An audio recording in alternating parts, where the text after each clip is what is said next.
This summer, meet the magical mermaid at VGP Marine Kingdom from April 12th to May 31st.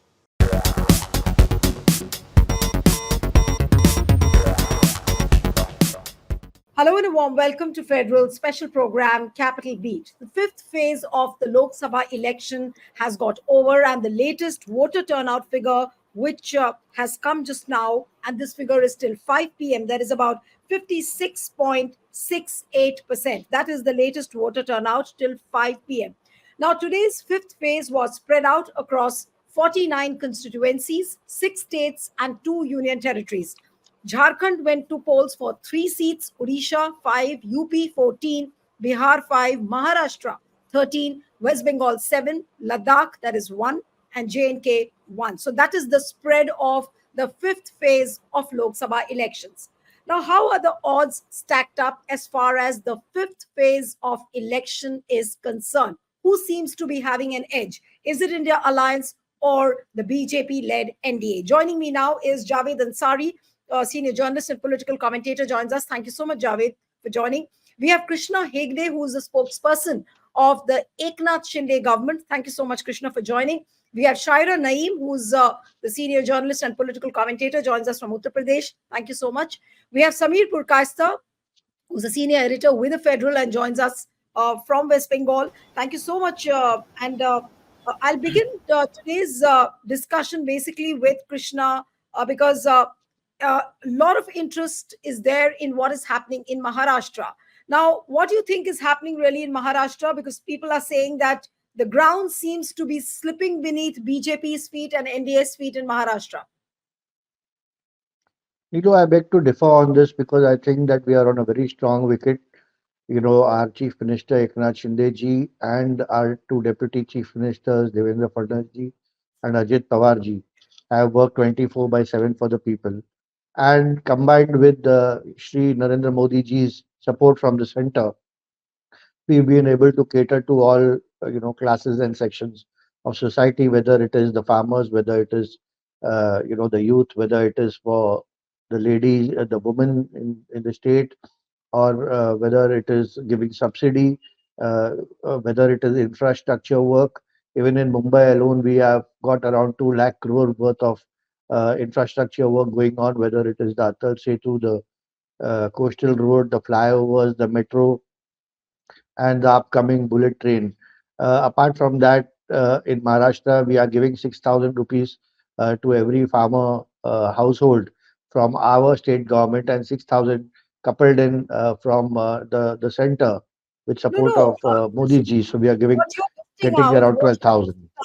Krishna, what you're listing out is quite known and it's visible in the public domain.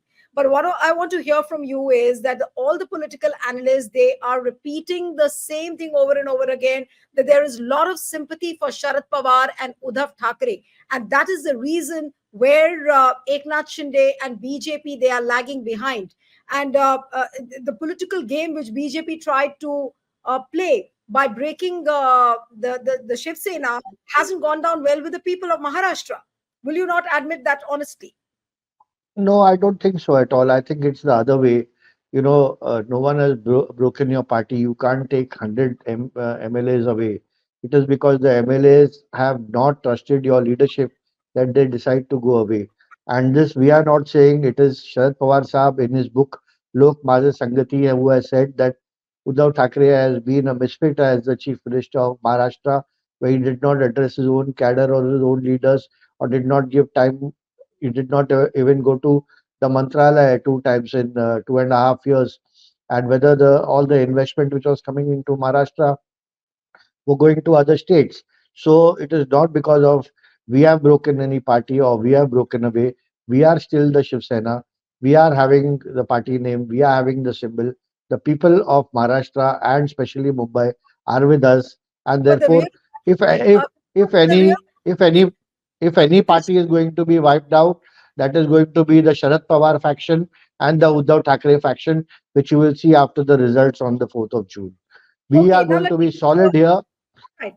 All right. Now let me get in a word from Javed because he's also following national politics very very closely. Javed, what would you really say to what is happening in Maharashtra? Because the entire battle is between the Asli Shiv Sena and the Nakli Shiv Sena, which Prime Minister Modi also keeps harping in his rallies and in his speeches. So how would you really see the things unfolding in Maharashtra according to whatever claims have been made by Krishna Hegde? You know, it's very difficult to follow what the prime minister says these days because he every day he has something new to say. If it's Monday, it's a buffalo. If it's Tuesday, it's something else. If it's Thursday, it's about Mangal Sutra. If it's Friday, then it's about bulldozing bulldozing the Ram Mandir. So it's very very difficult to keep a track of the pace that he sets is very difficult to follow. As with regards to what Krishna ji said, with due respect to him, I think the answer is to plagiarize a line from Bob Dylan. The answer is blowing in the wind. If ground reports are anything to go by, if anecdotal evidence is anything to go by, if what some leaders of Krishnaji's alliance are saying is any indication to go by, then I think things are going to be very difficult. And Krishnaji, much as I respect him, will be in for a root shock come June the 4th. Because if you have to choose between the real and the fake, or the real or the wannabe, look, everybody knows that Bal Thackeray's legacy, the legatee, is Uddhav Thackeray. You can usurp it, you can remove him, but like they say in my part of the country in UP, that aap khalian lete jaiye, khet remains. So the khet remains with him. The same is true of Mr. Sharad Pawar. Ajit Pawar's ambitions may have grown, may have taken the better of him. But the fact is that Sharad Pawar is the one whose little finger he held and learned politics. अच्छा, forget him. Even the Prime Minister said कि मैं पवार साहब की छोटी उंगली पकड़ के मैंने politics सीखी थी. So we know, come just a matter of few days now, over 400 seats have been decided. The die is already cast. And like I said, the answer is there. It's blowing in the wind. It's evident. You see what happened yesterday in Uttar Pradesh, in Phulpur, in Yes. Allahabad. Naima ji will be able to throw more light on all that. Just see what's happening. And today, even Mayawati, who threw out, who removed her nephew in a jiffy, today is saying कि लगता परिवर्तन हो रहा है, लोग शांत हैं लेकिन गुस्सा बहुत है, परिवर्तन हो रहा है. So if somebody like Mayawati can also read the tea leaves, then obviously there's Right. something that is really Right. happening on the ground. Absolutely. And you're right. If Mayawati can sense a change in the wind, then really that is some kind of an indication. Krishna, I'll come back to you, but I'll go to Shaira now. The Shaira, 14 seats in UP went to polls today. And all the high profile seats, Amethi, Raebareli, Kesarganj, where there was a lot of interest, people were following it very, very closely. Uh, how do you think that the odds are stacked as far as these seats are concerned? Especially Amethi, people are interested to know who seems to be having an edge. Is it Smriti Irani or is it KL Sharma? And similarly for Raebareli as well. Um, Thank you, Nilu. I think this today's phase was the most interesting as far as UP elections are concerned because out of these 14, there were several very high-profile seats, not just Amethi and Raebareli, but also Faizabad, which has been the epicenter of the entire Ram Mandir movement, and where on the 22nd of January, the Prime Minister inaugurated the semi-finished mandir and tried to set the tone for the whole election, as well as Rajnath Singh, Kaisarganj, all happened today in this phase. So I did travel a little bit, and what I could see that for this phase, the BJP basically had to retain its seats because only Raebareli was with the Congress. The other 13 seats were with the BJP, and not only were with the BJP, very comfortably with the BJP. With margins were huge, but things have changed as Javed Saab has said, things have really changed. And in fact, I went to Amethi twice because I didn't trust my instinct. Is it really happening? Is it, or am I not getting it right?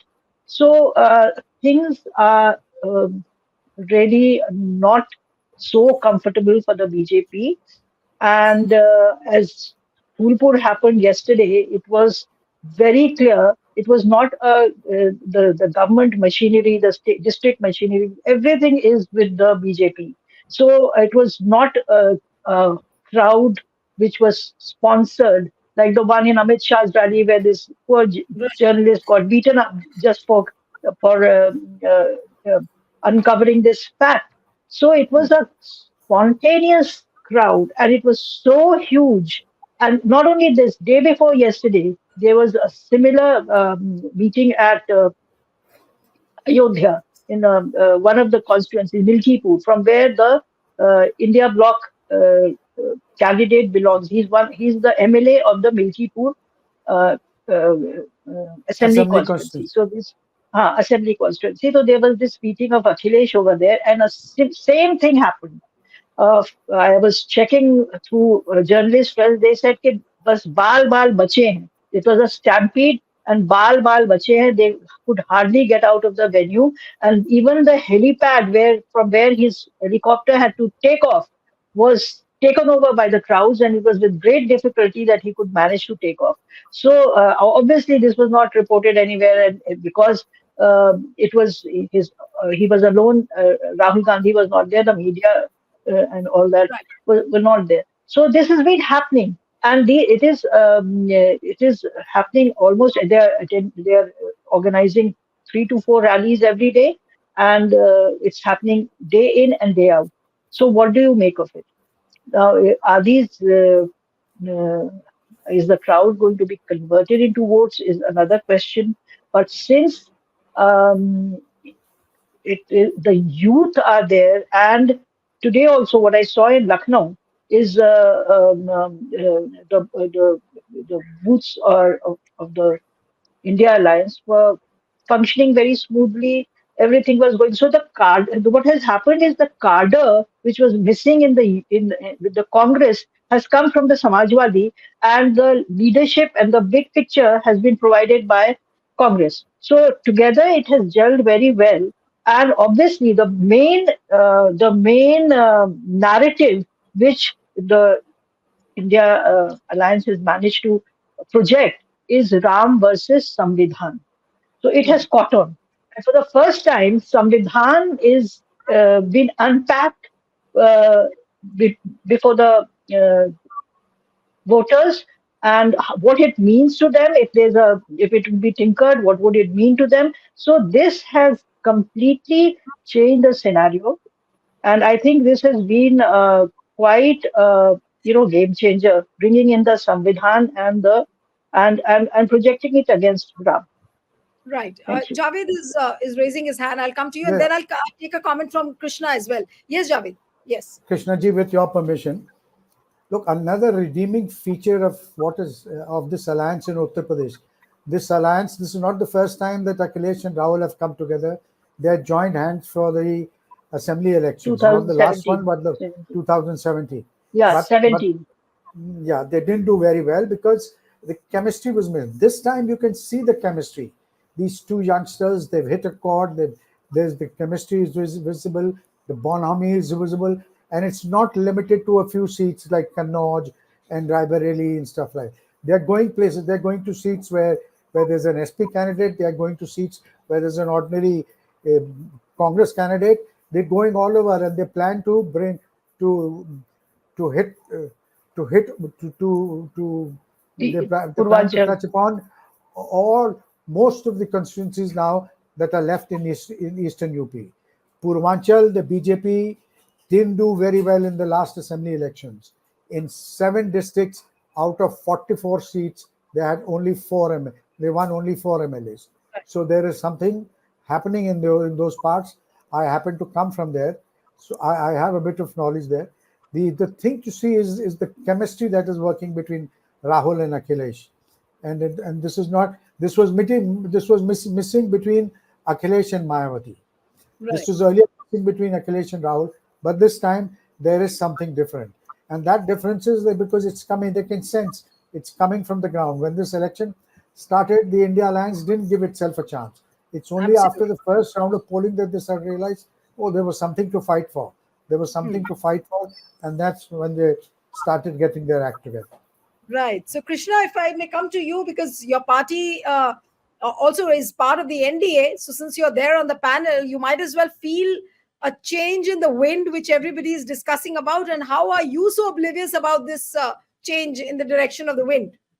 With greatest respects to Javed Sahab and also high regards to him, I must say that I am a person on the ground, and even in Maharashtra earlier, I thought that it is going to be a 50-50. But now, as the days have gone through and we are part of the campaign ourselves, I know it's not going to be that. We are going to have a good sweep in Maharashtra. The Uddhav Thackeray faction, at least they will be demolished. That at least I can see that we are going to win all the three seats in Mumbai, which we are fighting against them, 1:1. The other People are seats, saying there is he also is not winning more than 10 seats in Maharashtra out of 48, 10 or 12. for us or for No, I'm the saying NDA. ND. They are not No, winning no, more than no, 10 to 12 seats. no, no. See, I can count 5, 6 in Mumbai and Thane itself, and that too I am not even counting the three seats where maybe there is a difference of 30,000 votes and all. These five seats we are winning by a big margin, and that's what I've already said that these five seats are for us. That's Piyush Goyal, Mihir Kotecha, and Naresh Baske, Dr. Shrikant Shinde, Yamini Yadav, Nikam, and the other seats are little tough, but those also we will win. There is no issue on these seats.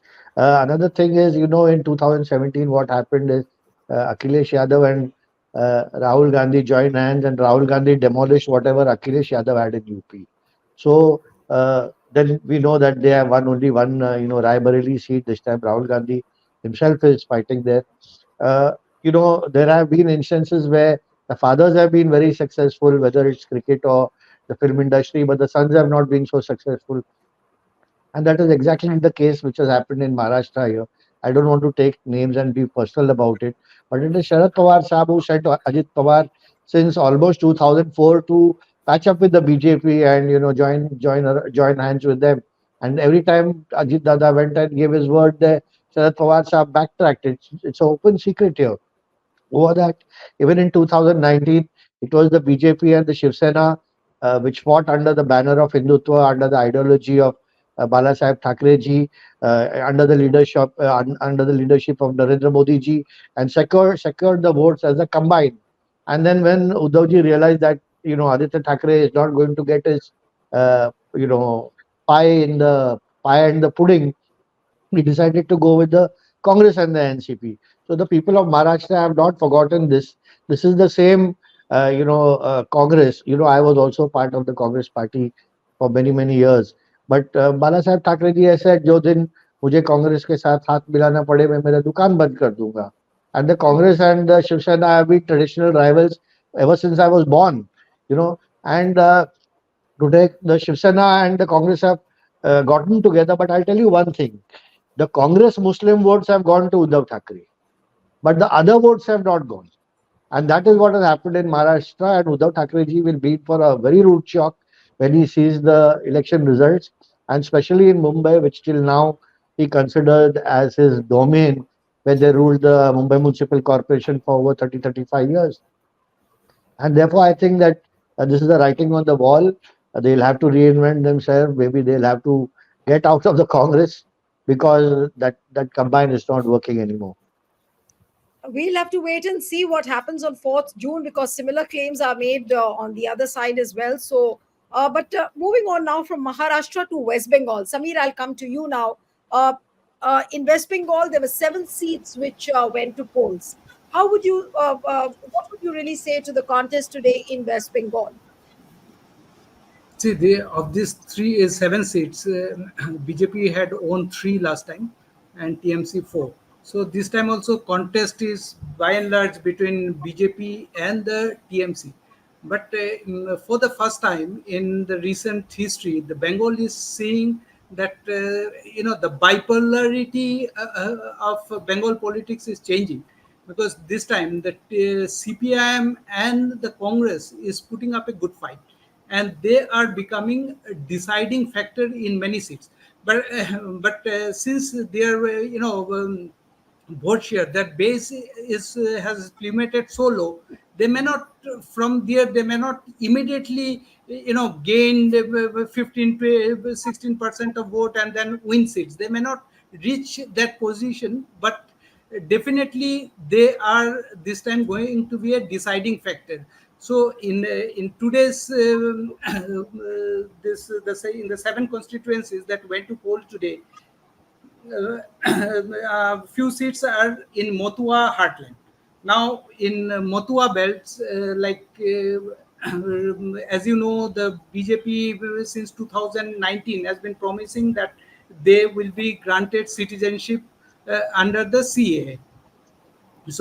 And Motua, just let me explain for the viewers. The Motuas are a socio-religious sect, primarily comprising this scheduled caste community. And they have mostly migrated from Bangladesh during the this Bangladesh Liberation War of 1971.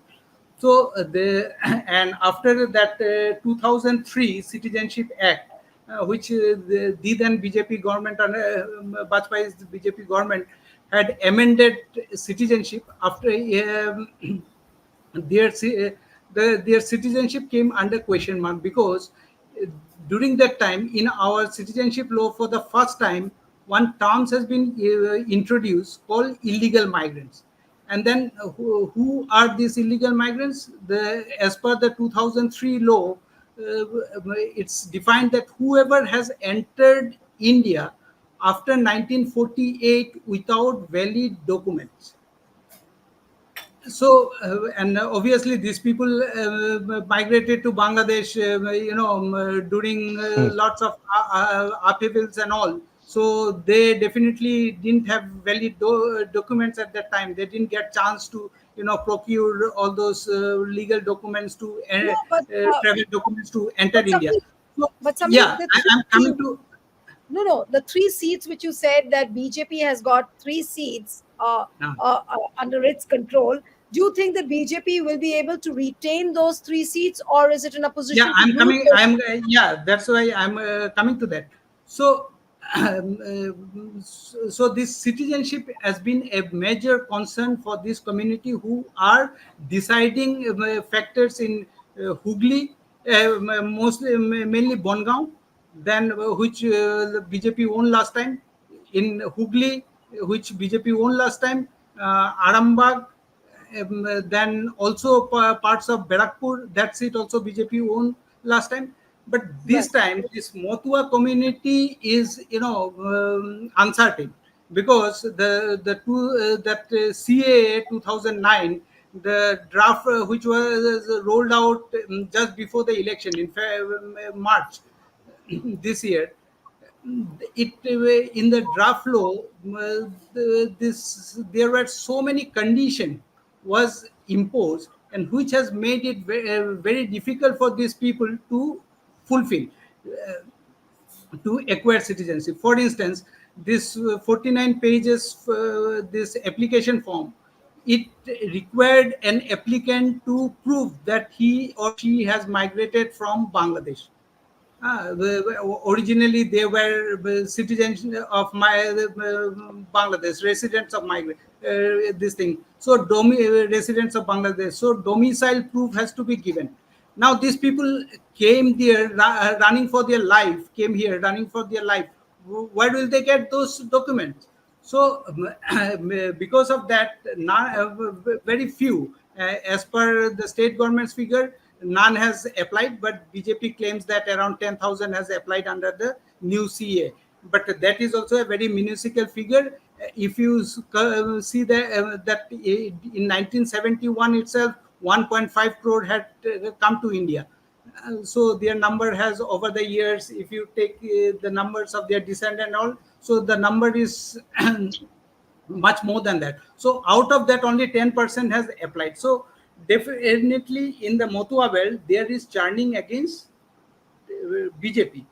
But at the same time, the TMC is also not been able to capitalize with this situation entirely, because this party is also bogged under several charges of corruption and all these things. So a part of the vote is slowly shifting towards the Congress and the left alliance. But and it will it is to be seen how much they dent this TMC and the BJP vote, and the ultimate outcome of these seats will depend on how much vote CPM or TMC, CPM okay, and Yeah, Congress government can be candidates take away, and from whose kitty. right. Are they denting the CPIM BJP's kitty, or they are taking away BJP's TMC's vote share? In minority areas, we have seen in the previous phase elections in the previous phase, in minority areas, alliance Congress and CPIM combined candidates have chipped away with significant chunk of minority votes, putting TMC candidates in a kind of uncertain position. For instance, in this Krishnanagar seat where Mohua Metro was contesting. Initially, TMC was very confident of winning this seat, but after elections, they are now jittery because they feel that CPM CPM candidate there has this cut into their minority vote, significant portion of their minority votes. So this time this situation is very fluid, and there is no overriding one issue dominating the show.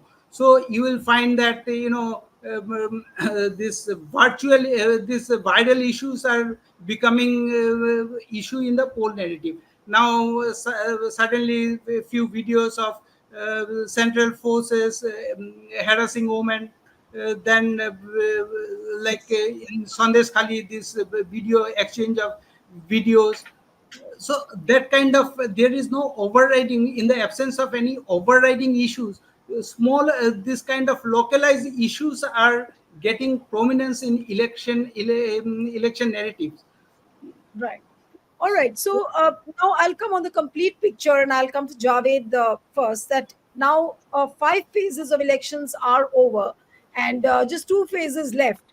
Javed, what is your hunch and who seems to be really having an edge? Because viewers really want to know at the end of 5 phases, how do we analyze things on the ground? What does it really speak of when it comes to NDA and India alliance? Yes, Javed. Look, one thing one can safely say that this nobody is going to run away with this election. This 300, 370 and 400 par and all this is a pipe dream. Hmm. I do believe that the BJP will be the single largest combination. The BJP or the NDA will be the single largest combination. But by how much, one can't really say. Right. Who But knows? I could be wrong, and not wrong in the sense that it will be 370, but I could be wrong that they may not even. But as things stand today, I would say the BJP has its nose ahead, has its nose ahead, and I'd be very surprised if they do not emerge as the single largest. no, but do you see any possibility of India alliance forming the government in any way? Javed. Well, if I was a betting man, I would bet less on that. Okay, okay, okay. So I'll come to Krishna towards the end. I'll ask Shaira ji also. So, what is your assumption, ma'am, towards the end of the 5 phases? What do you feel? Which way are the things heading? See, at the beginning of the election, we didn't feel that it was an election at all. It was, we felt that after the Mandir and the hype and all the, it was hardly, it was a, and in India at that point being in such a state that it didn't appear to be a fight. So that is how it started. So now at the end of phase 5, I can safely say that it is not a very smooth sail for the BJP. They are struggling as they have never done in the previous two elections. They are finding it hard to retain their hard-earned seats. Now, as Javed Saab is saying, it's still too early to say because it was, you see, if the margin was of 5 lakhs, 7 lakhs, it will take a lot to win those seats. So, how much of the crowds we see in Phulpur and other places will convert into votes is a very big if, because even in 2009, some rallies which I attended were equally huge and successful, but at the end of the day, the margins showed that it was, it was the invisible hand of the voters was But not there. So would you see, it was. but would you see Amethi and Raebareli as a done deal for Congress, or is it too early to say that? I would surely I would surely like to believe, but I would not like to really bet, as Javed said, because it's it was something very unbelievable that it could happen. So I'll keep my fingers crossed and not make a comment. All right. All right. Now, Samir, I'll So come to you. let me just say, add my two bit for Raebareli and Amethi. Raebareli is a done deal, and don't be too surprised if Amethi springs a surprise. Yeah, Okay. Okay. Raebareli is because Raebareli was a Congress seat. They had to just retain it. Amethi had gone the other way, and it was the last 5 years. It was so many things that happened, and a lot of things that happened. So if it comes back, uh, I wouldn't be surprised because a lot of effort has gone into it, and a lot of the people are fighting that election. Right. Yes, It's it's that's what I amazing. could sense. It's amazing. I have never seen Congress men and women put in the kind of effort that they're doing. There are Yes. people And I've never coming. seen a Yeah, I've never seen a more alive Congress office as the Gauriganj office right now. There are Yes. volunteers, there are Congress cadres, young boys and girls from Kerala, from Tamil Nadu, from Karnataka, from Assam, from where they're going door to door, campaigning, canvassing. I witnessed the same fervor in Kanhaiya's election. I'd gone there the other day. I see the same thing. I see the same thing in Chandni Chowk. For the first time, the Congress is really, maybe it's an existential threat, maybe whatever, or maybe they sense something. But this is for the first time, each one of them I see is putting their shoulder to the wheel. What comes out of it, we will know on June 4th. Absolutely. But as far as the Yeah, effort go, yeah. it was Yes. always said of the Congress that they give up too early. Well, this Right. time, irrespective of the result, you can't blame them for not trying, Right. because there are a lot Krishna. of things there. The odds against them are tremendous. Look what is Yeah. happening in Amethi and Raebareli today. What happened in Sambal when Sambal was voting? Their Yes. voters are being beaten up. The police is acting in a partial manner, but not acting against miscreants, preventing, making life difficult for the voters. In both in Raebareli and Amethi, the Dalits and SC/STs were prevented from voting. They were beaten up by the community, by one high caste community workers, and the police just were mute spectators. They didn't intervene. Yes. Similar case happened in Sambal, and there is a fear that this is what the tactics going forward. This is going to be the tactics going forward in places like. It Shaira might happened be in able. Lakhimpur Kheri. But today also there were stories of rigging. There was a lady whose video is doing the rounds on the social media that she apparently was wanting to press the button on the cycle, and forcefully she was made to press the button on the Lotus. There were reports, and that video is there. Yeah, yeah. These kind of things are. I've also come across lots of complaints today also, and where in one of the places, right now the election commission has not taken any action as yet. The action which has been taken is of ETA video, which happened in the previous phase. But for this phase, complaints have been filed in Raebareli today. Rahul Gandhi was personally there and moving around, so there was some kind of pressure over there. But still, things have happened. Still, these upper caste people have pressurized the Dalits not to vote. So, and another thing which I noticed in this election, despite the fact that there's the phases have so much of such a long gap in between, central forces are hardly to be seen. It's the local police which is all over the place, which is doesn't have a very clean record as far as allowing voters of Dalits and all to vote. It was the CRPF and the central forces who were there in the earlier elections, which gave a lot of confidence to people to go out and vote. Right. Samir, when it comes to West Bengal, how was the voting? Was it peaceful? Were there reports of violence, rigging of EVMs? So far, vote in at least in Bengal standard, it's peaceful.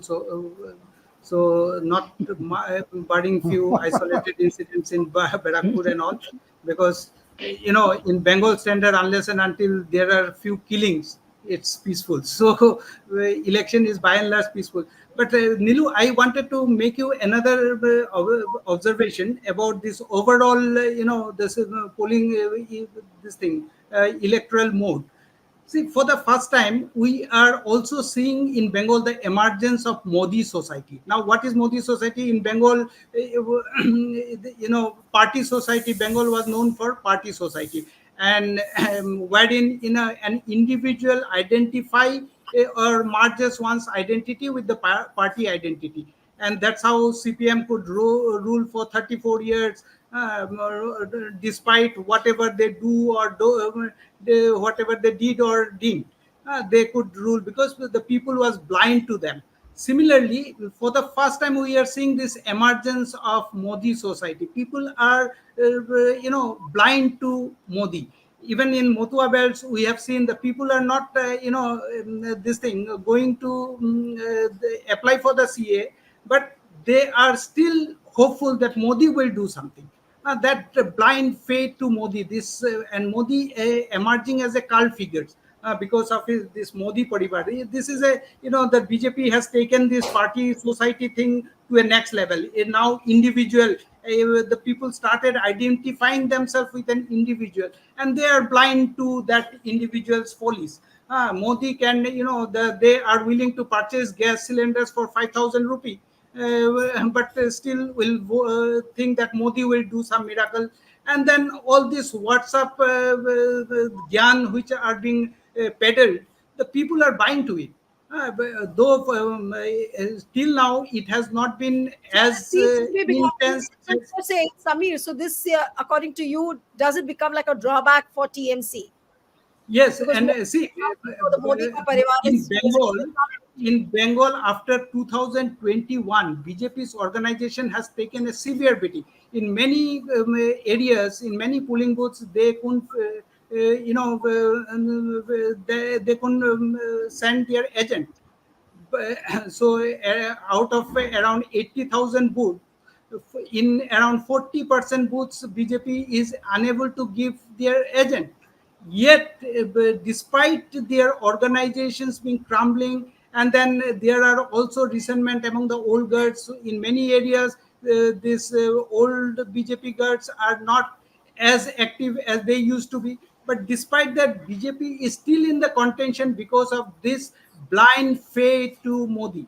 So the Modi has become a kind of cult who can do no mistake. Right. So, Krishna, I'll come to you now. So, Modi has become a cult, which he was, of course. But people say that in 2024, that Modi magic is not working. The Modi's guarantee is not working, no matter how much you may say. No, Neetu I think it's the other way around. I think first it was Abki Bar, Modi Sarkar, then it was Firik Bar, Modi Sarkar, and now it is Modi Guarantee. And if people, it's a prime minister election, but it's become more like a presidential election, like in the US or something. that it's Modi versus who. And here in front, there is nobody. And that is also an advantage for BJP. Actually, Samir was mentioning, and I've also worked in West Bengal for a long time, in 2012. In Malda, the two parliamentary constituencies where the Ghani Khan Chaudhary family, Mausam Noor, and they were the member of parliaments. Now both are with the TMC. What he was saying is absolutely right. Now the TMC is the TMC minority votes are going to the CPI. What he said, the same thing is happening in Maharashtra, where the Congress minority votes are now going to Uddhav Thackeray. So this is going to be a huge issue for the Congress in the long run because they won't have their core base of voters. And in 2014, I was also having the opportunity to work in Amethi, and I've seen the Amethi conditions very closely. They have a candidate, KL Sharma, who has been there for a long time, but I think Smriti Irani ji will make it there. Rai Bareli, also I think Dinesh Pratap Singh was an ex-MLC, that too from the Congress party earlier, and he's fighting against Rahul Gandhi, if I'm not mistaken. So I think this is going to be a tough fight there also. And what the Akhilesh Rahul magic will do versus the Yogi Modi magic is something to be seen. But I think the Yogi factor is a very big factor in UP politics, and it is the politics of the future as well. And I think it's the Modi Yogi combination which will sweep UP, Uttar Pradesh also. But would you not admit that this Modi Yogi combination is also giving rise to a lot of heartburn within the party? No, I don't think so. See, if you look at the merit, and even last time Yogi ji had pulled out around 62 seats, and this time he is gunning for more. And whether it is the Ram Mandir, he's done it extremely successfully and without any conflict. And I think hats off to him No, for no, but having if this achieved that. battle is turning out to be as what Shaira said, that it is Ram versus Samvidhan. So, what do you think is going to have more takers? Will it be Ram or will it be Samvidhan? No, no, the Samvidhan chaos was, a statement by Anand Kumar Hegde, who I think is not even contesting the member of parliament elections this time. But it was well drummed up. But I don't think, No, no, that it's thing right. is going to. You have other leaders also talking about it. Jyoti Mirda, Lallu Singh, all these people have been saying about 400 par and saying that, the we need to change the Samvidhan. Why blame only Hegde? No, only for 10 years when Modi ji was at the helm, there was no change in Samvidhan. There were a few because you amendments, didn't have most the of them numbers. the most of the amendments made during the Congress rule. And Javed Bhai was also saying about why the Mangal Sutra and why the other things. It is Sam Pitroda who gave it to us. He gave us full toss every 5 days, and we hit him out of the stadium. He gave us the inheritance tax issue. He gave us the racial discrimination issue by his statements, which are not required. Sir, Basically, And who, if you give sir, sir, Krishna, sir, you who admit. gave, sir, who gave you the buffalo issue? Who gifted the buffaloes to you? Yes, no from where did now you pick up the flow? And you spoke of a gentleman gunning for 70. He's gunning, there is no doubt. But for what? Shaira and myself know better. Now, I would not get into the intricacies of the UP politics. I'm well based and well happy in Maharashtra, and only the 4th of June will give us the true results. And I'm sure that there will be Modi 3.0 on June the All 4th. right. So whether we'll have a Modi 3.0 will be proven on 4th of June. But for now, we'll have to wait and watch how the sixth phase of polling goes, which is on 25th May. Thank you so much, Krishna Hegde, Javed Ansari, Right. Shaira ji, Samir. It was wonderful having all of you on the program. And one appeal to the viewers who are watching this discussion: subscribe to our channel, send us your feedback, and stay tuned to the Federal. Thank you.